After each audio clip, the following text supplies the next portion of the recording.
नमस्कार, NDTV India देख रहे हैं आप। मैं हूं आपके साथ अंजीत। दिल्ली में नई सरकार के शपथ समारोह के बाद शाम को पहली कैबिनेट बैठक हुई। इस बैठक में दिल्ली में आयुष्मान भारत योजना लागू करने और सीएजी रिपोर्ट्स पेश करने को मंजूरी दी गई। उन्होंने कहा कि इस योजना के तहत दिल्ली के पात्र लाभार्थियों को 10 लाख रुपए तक मुफ्त इलाज की सुविधा मिलेगी। इसमें से 5 लाख का हेल्थ कवरेज दिल्ली सरकार और 5 लाख केंद्र सरकार की तरफ से मिलेगा। बैठक के बाद सीएम रेखा गुप्ता ने कहा कि हमने जनता से जो वादे किए थे वो सभी वादे पूरे किए जाएंगे। उन्होंने महिलाओं को 2500 रुपए देने के आतिशी के आरोप पर कहा कि ये हमारी सरकार है तो एजेंडा हमारा होगा, हमें काम करने दीजिए। आज की जो कैबिनेट मीटिंग हुई उसमें हमने मुख्यतः दो बड़े एजेंडाज पे डिस्कशन किया और उन्हें पास किया, जिसमें सबसे प्रथम आयुष्मान योजना, जो इससे पहले की सरकार ने रोक रखी थी योजना। आयुष्मान योजना दिल्ली में जो टॉपअप के साथ 5 लाख का टॉपअप जो हम दिल्ली सरकार की ओर से देंगे और 5 लाख रुपए केंद्र सरकार की ओर से दिया जाएगा, उसे सर्वसम्मति से पारित किया है, जो कि अपनी फॉर्मेलिटीज के बाद एज अर्लीस्ट लागू किया जाएगा। दूसरा विषय, कैग की रिपोर्ट्स, 14 रिपोर्ट्स पेंडिंग हैं जो कि पिछली सरकार ने टेबल नहीं की। पहला ही हाउस जो होगा उसमें उन रिपोर्ट्स को पेश किया जाएगा। आज की कैबिनेट में यह भी पास किया गया है। दिल्ली की पूर्व सीएम आतिशी ने बीजेपी सरकार की पहली कैबिनेट बैठक को लेकर निशाना साधा। उन्होंने कहा कि बैठक में 2500 रुपए देने वाली योजना पर कुछ नहीं कहा गया।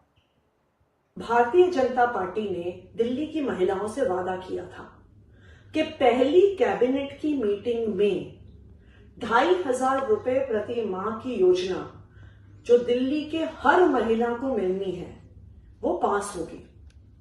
आज दिल्ली की नई मुख्यमंत्री रेखा गुप्ता जी ने शपथ ली, उनकी कैबिनेट ने शपथ ली। आज शाम को 7 बजे कैबिनेट की पहली बैठक हुई।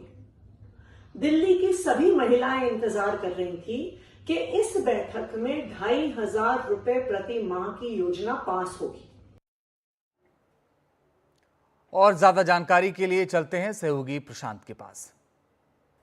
आज दिल्ली में रेखा गुप्ता के नेतृत्व वाली सरकार ने अपना पदभार ग्रहण कर लिया। शपथ ग्रहण समारोह के बाद रेखा गुप्ता ने मुख्यमंत्री के तौर पर पदभार संभाला और शाम को 7:30 के करीब पहली कैबिनेट की बैठक हुई दिल्ली सरकार की, जो बीजेपी के नेतृत्व में बनी है, और उसमें 2 महत्वपूर्ण फैसले लिए गए। पहला फैसला लिया गया जो आयुष्मान भारत योजना को लेकर है। चुनाव में प्रधानमंत्री नरेंद्र मोदी ने इसे एक बड़ा मुद्दा बनाया था कि किस तरीके से आम आदमी पार्टी सरकार ने आयुष्मान भारत योजना को दिल्ली में लागू नहीं होने दिया। तो जो पहला फैसला लिया गया कैबिनेट की बैठक में, वो लिया गया कि दिल्ली में आयुष्मान योजना लागू की जाएगी। 10 लाख रुपए का स्वास्थ्य बीमा करवाया जाएगा जो भी इसके तहत आएंगे। इसके अलावा ये भी तय किया गया कि इससे जुड़े कुछ जो लिटिगेशंस हैं, जो कुछ याचिकाएं डाली गई थी, कुछ केसेस डाले गए थे अदालतों में, उनको भी वापस लिए जाने की प्रक्रिया शुरू की जाएगी। इसके अलावा एक और जो दूसरा सबसे बड़ा फैसला ये किया गया, जो चुनाव में बहुत ज़ोर शोर से उठाया था बीजेपी ने, खुद प्रधानमंत्री ने इसका ऐलान किया था कि जो 14 सीएजी की रिपोर्ट है, जिसमें एक रिपोर्ट शीश महल को लेकर है ऐसा माना जाता है, उन सभी 14 रिपोर्ट को जो कैबिनेट की बैठक हुई उसमें मंजूरी दे दी गई। और ये भी ऐलान किया रेखा गुप्ता ने कि जो असेंबली की जो पहली बैठक होगी, पहली बैठक में ही इन सभी रिपोर्टों को विधानसभा में टेबल किया जाएगा। तो जो 2 बड़ा ऐलान किया गया था चुनाव अभियान के दौरान बीजेपी की तरफ से, उसमें उनको आज पहली ही कैबिनेट की बैठक में मंजूरी मिल गई। इसके अलावा एक जो बड़ा ऐलान किया गया, एक जो बड़ा फैसला हुआ, क्योंकि इसका इंतज़ार था कि जितने भी मंत्री बने हैं उनको कौन कौन से विभाग दिए जाएंगे, कौन कौन से पोर्टफोलियो दिए जाएंगे। तो कैबिनेट की बैठक में ही मुख्यमंत्री रेखा गुप्ता ने अभी अपने सभी मंत्रियों को ये जानकारी दी कि उनको कौन कौन से विभाग दिए गए हैं। हालांकि बाद में एलजी ऑफिस की तरफ से इसके आधिकारिक अधिसूचना भी जारी कर दी गई।